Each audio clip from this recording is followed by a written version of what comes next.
Value zone hyper mart Nandamuri Balakrishna గారిచే November 28న నాచారంలో గొప్ప ప్రారంభం. 35 రోజుల్లో 5 హత్యలు, వివిధ రాష్ట్రాల్లో 10కి పైగా కేసులు. రైల్లో ఒంటరి మహిళలే అతని టార్గెట్. అత్యాచారాలు, ఆ తర్వాత మర్డర్ చేయడం ఆ సైకో కిల్లర్ నైజం. ఎప్పటికప్పుడు ప్రదేశాలు మారుస్తూ పోలీసుల కళ్ళు గప్పి తిరుగుతున్న సీరియల్ కిల్లర్ను పోలీసులు పట్టుకున్నారు. 2000 సీసీ కెమెరాల ఫుటేజీలతో జల్లెడ పట్టి సైకో కిల్లర్ను కటకటాల్లోకి నెట్టారు. హర్యానాకు చెందిన సాహుల్ పాత నేరస్తుడు. రాజస్థాన్, హర్యానా, ఉత్తరప్రదేశ్, ఉత్తరాఖండ్లో చోరీలు, ఆయుధాల అక్రమ రవాణా తదితర కేసుల్లో జైలుకు వెళ్లి వచ్చాడు. ఈ క్రమంలోనే ఒంటరి మహిళలు, ముఖ్యంగా రైళ్లలో ప్రయాణించే వారిని లక్ష్యంగా చేసుకుని దోపిడీలు, అత్యాచారాలకు తెగపడేవాడు. కర్ణాటక, పశ్చిమ బెంగాల్, మహారాష్ట్రలోని రైల్వే స్టేషన్లోని పరిసరాల్లో ఈ తరహా హత్యలకు పాల్పడినట్లు కేసులు నమోదయ్యాయి.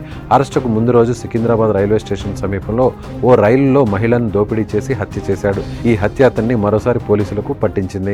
సాహుల్ చిన్నతనంలోనే ఎడమకాలికి పోలియో సోకింది. ఫలితంగా చిన్నతనం నుంచే ఒంటరిగా ఉంటూ విచిత్రంగా ప్రవర్తించేవాడు. దీంతో అతడి కుటుంబం కూడా దూరం పెట్టింది. 5వ తరగతిలోనే చదువు మానేసిన సాహుల్ లారీ క్లీనర్ గా పనిచేస్తూ డ్రైవింగ్ నేర్చుకున్నాడు. పోలియో ఉండడంతో ఇతడికి ఎవరూ డ్రైవర్ ఉద్యోగం ఇవ్వలేదు.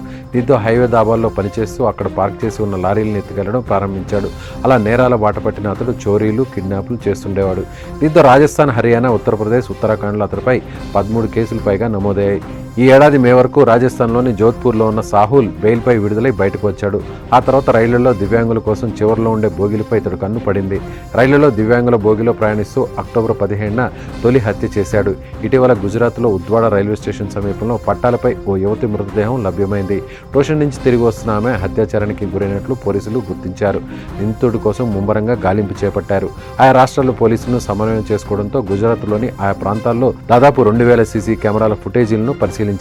ఓ ఫుటేజ్లో అనుమానితుడి స్పష్టమైన ఫోటో కనిపించగా సూరత్లోని లాజ్పూర్ సెంట్రల్ జైలు అధికారి అతన్ని సాహుల్గా గుర్తుపట్టారు. ఈ క్రమంలోనే వల్సిడ్జాలోని వాపి రైల్వే స్టేషన్ పార్కింగ్లో అతన్ని అరెస్ట్ చేశారు. దీంతో ఆ హత్య తానే చేసినట్లు సాహుల్ అంగీకరించాడు.